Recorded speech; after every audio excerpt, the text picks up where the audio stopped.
Hey, what's up, everybody? Welcome to another fresh out of the theater edition of Wade Watches. I'm Wade, and today, once again, I don't do this often, but I'm doing it. I'm doing it again. I just got through watching Superman for the second time, so this is going to be, you could say, Wade rewatches. And just to let you know, as always, still going to keep it super spoiler free and super vague. Even though this is my second time watching this and talking about it, I'm not going to stand here and give anything away for you, so you're still safe with me. So there's that concern squashed.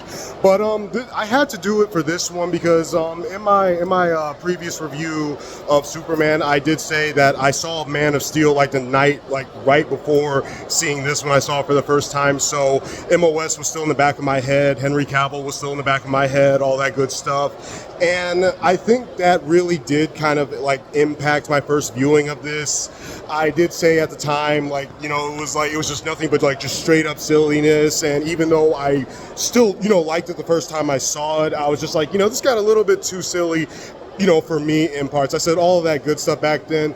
But now I'm here standing before you today to say that my opinion of Superman has changed for the better. Not drastically, it's still not a perfect movie, but I do like it a little bit better now that I've seen it for the second time.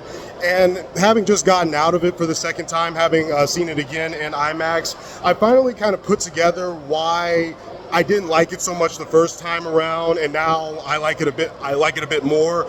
And honestly, I think it's just like James Gunn himself. This is really like, just like looking back at it, every time I've seen a James Gunn movie, I've had the same reaction. Like the first time I saw Guardians of the Galaxy in 2014, I was like, this is some silly shit. We got a talking raccoon and a tree man walking around.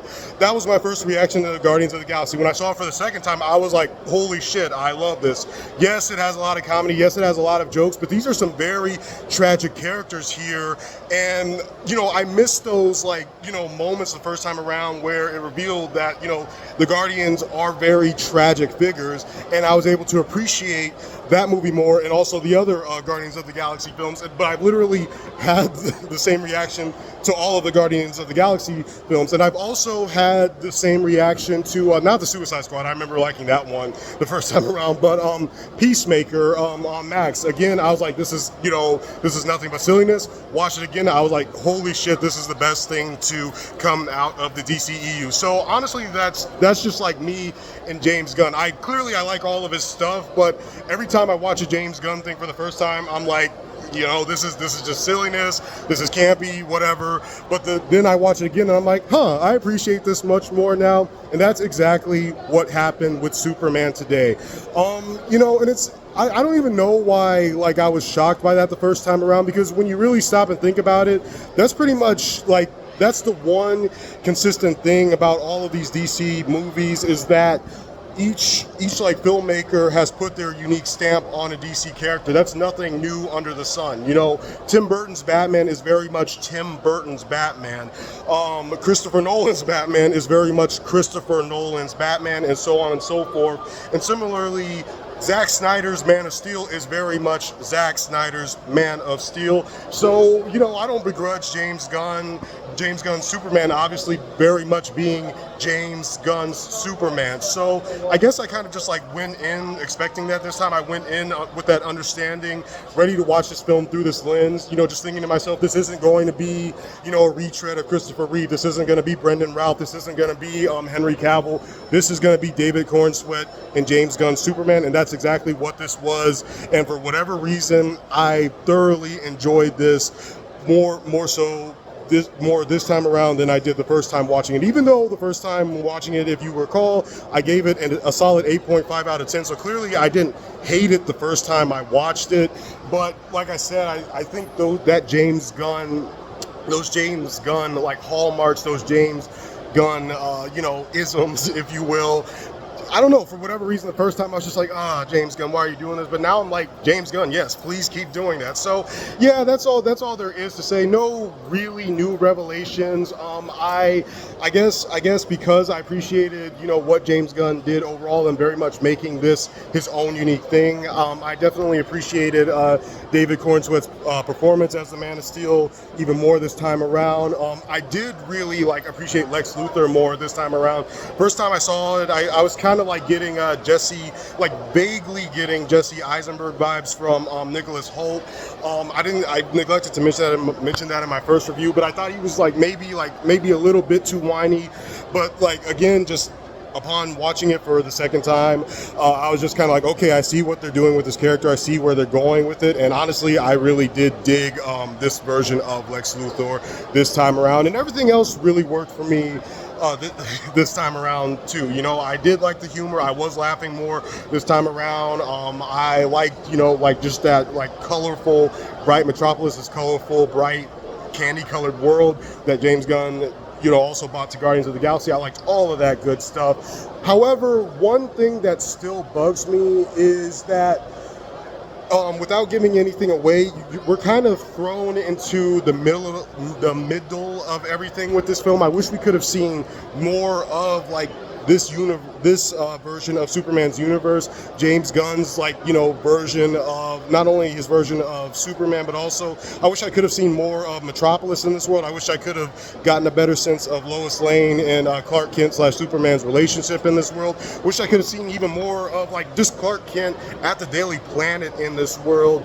And there's even something that is talked about that we never see, and that would have been a cool thing to see. I'm thinking to myself, well, that would have probably been a better way to start this all off, and obviously I can't say what it is, but, all that to say, I wish this film was, perhaps longer. Looking back, all of these Superman solo films going back to the Christopher Reeve film from 1978 have literally all been 2.5 hours long. And frankly, I think this could have been 2.5 hours long. People would have still gone to have seen it. I would have gone to have seen it. I would have watched a 2.5 hour long James Gunn movie because it just really feels like more could have been explored here, more could have been shown here. And definitely the thing that is still bugging me is there's one thing that's just talked about, but I feel like there's no reason why you couldn't have at least shown us a little bit of this event. Honestly, in my mind, I can't think of any reason why we couldn't have just seen at least a little bit of that played out. But I get it. Again, this is James Gunn's Superman. He's not here to, tread on familiar ground again. I still understand why this played out like it did, because maybe the logic is you guys know all of this already. You've seen this in other films. Other movies have explored this in detail. I'm just gonna kind of just throw you in with this take, and that's totally fine. But I do wish that some things have been explored a little bit more. But wrapping it up, my new rating for Superman 2025 is gonna be a solid 9 out of 10. So I moved it up from an 8.5 out of 10 to a 9 out of 10 because I really did appreciate this more the second time around overall, despite just wanting to see more of this world, wanting to have a couple of more things explained in more detail, and just wanting to there's one thing that I really wish would have been shown instead of talked about. I'm still scratching my head, going to myself why couldn't you have just shown us that? But that minor nitpicks, minor gripes.